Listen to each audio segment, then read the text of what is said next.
तुल्य मुख वाली वह सती थी। वह सती किस प्रकार की थी? एक ही धर्म एक व्रत नेमा, काय वचन मन पति पद प्रेमा।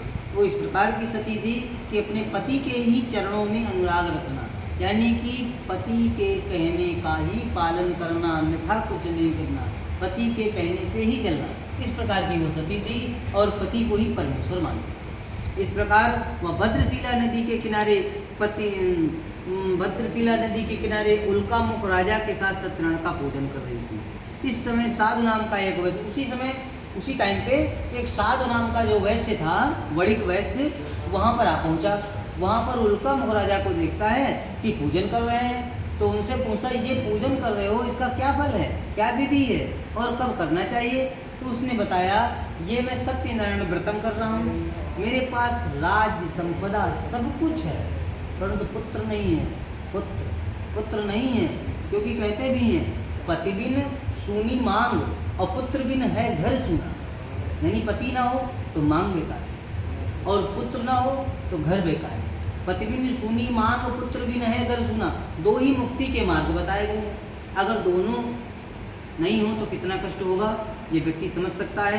इस प्रकार उन्होंने बताया कि पुत्र की इच्छा के लिए मैं सत्यनारायण का व्रत करता हूँ, कर रहा हूँ। तो वणिक वैश्य को भी संतान नहीं थी, उसने भी कहा मैं ये व्रत अवश्य करूँगा।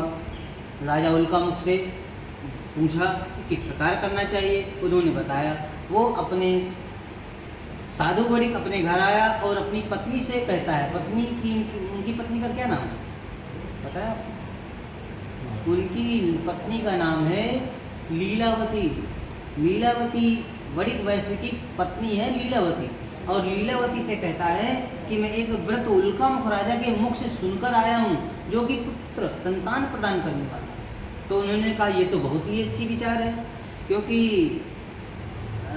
इससे क्या होगा, संतान भी हम अपने नहीं है और संतान भी होगी और भगवान श्री सत्यनारायण का व्रतम भी होगा।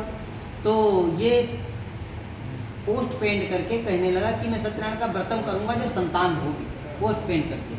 तो सत्यनारायण की कृपा से वो गर्भणी होती हुई 10 मास पश्चात उन्होंने एक कन्या को जन्म दिया। कन्या रत्न सदृश थी, वह दिन प्रतिदिन इस प्रकार बढ़ने लगी जैसे शुक्ल पक्ष का चंद्रमा बढ़ता है। नित्य प्रति कला के बढ़ने से उसका नाम कलावती रखा गया। कलावती रखा गया। तो कलावती की माता ने कहा अपने वणिक वैश्य यानी कि हस्बैंड से कि अब सत्यनारायण का व्रतन किया जाए। उसने कहा कि कन्या के बरही छठी इत्यादि में बहुत सा धन खर्च हो गया है, अब मैं नहीं कर सकूंगा, मेरे पास इतना धन नहीं है, क्योंकि अब विवाह के समय ही सत्यनारायण व्रतम करूँगा। तो पति प्रसन्नचित्त वाली पत्नी लीलावती पति की बात को सुनकर चली जाती है और कहने लगती है। उसका जो वणिक वैश्य था वो बहुत ही कृपण था। कृपण समझते हैं? कृपण कंजूस समझते हैं?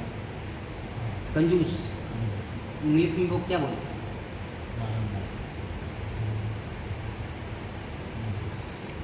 वो जो पैसा नहीं खर्च करता उसको क्या बोलते हैं? दरिद्र।